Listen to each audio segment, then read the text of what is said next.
Push the accessibility angle. Push the accessibility angle. From minimal input. From minimal input. Decent starting point. Decent starting point. Lower the barrier. Lower the barrier. Consolidated approach. Consolidated approach.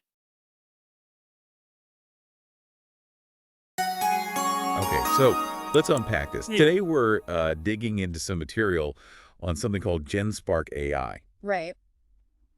The sources we have painted as this all-in-one AI assistant.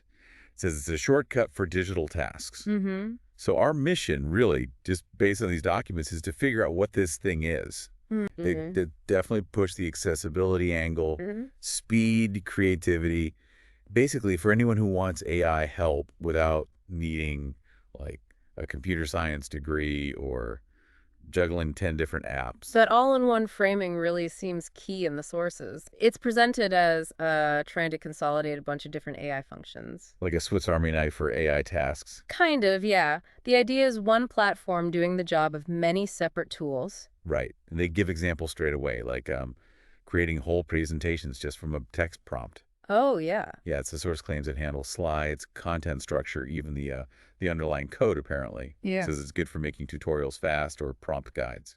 Okay, so the interesting part there, reading between the lines of the source material, isn't just that it makes slides, but the claimed speed and structure. For minimal input, yeah. Exactly. So if you need visuals quickly, but you're not, say, a graphic designer. Right.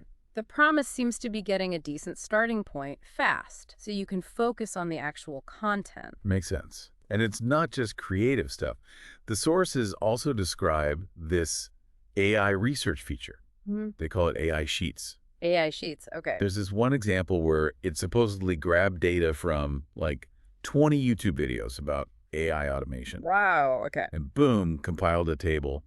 Views, engagement stats, that kind of thing. It even mentions generating reports from it. Python visuals, too. So that brings up a big point. Thinking about the value proposition described, how much drudge work does that cut out? Right, the manual data collection. Yeah, if it actually gathers specific details from online stuff and lays it out for analysis. Well, that directly targets anyone trying to track trends or understand content performance quickly. Efficiency is the name of the game there. And then there's media. It's not just text and data. The sources mention an image studio, described as being able to make new images or even turn existing images into little videos. Okay. It notes you can pick different AI models like Gemini or Luma Labs, but hints that might affect your, usage credits or something. So that feeds right back into the all-in-one idea, bringing visuals into the same place. Yeah. The source seems to be saying, look, you can play with images and video clips right here. No need for separate tools or subscriptions. Definitely.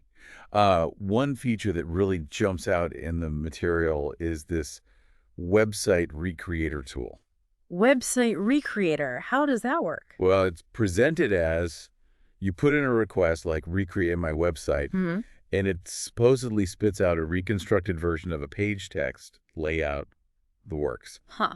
So it just copies an existing site. Sort of looks that way based on the description. Now, the sources do say these recreated sites probably aren't, instantly ready to go live on a domain. Right, you'd likely need more work.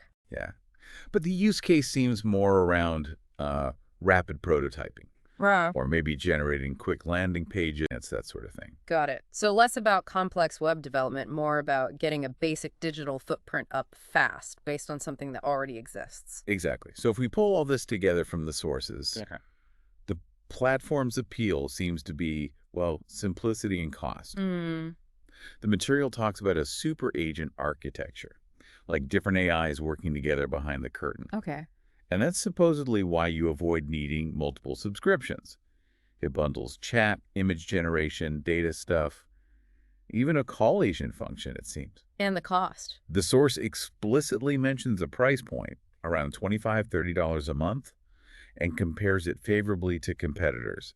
Highlights it as potentially cheaper for getting all those functions. Okay, so looking at the overall picture described in these sources, it really seems targeted at user-friendly stuff, like educational content, maybe light research, marketing bits and pieces, quick digital assets, not really for, heavy-duty development. Seems aimed at lowering the bar for entry. Exactly. For everyday users, maybe small teams, who want those integrated AI features without a massive headache or cost.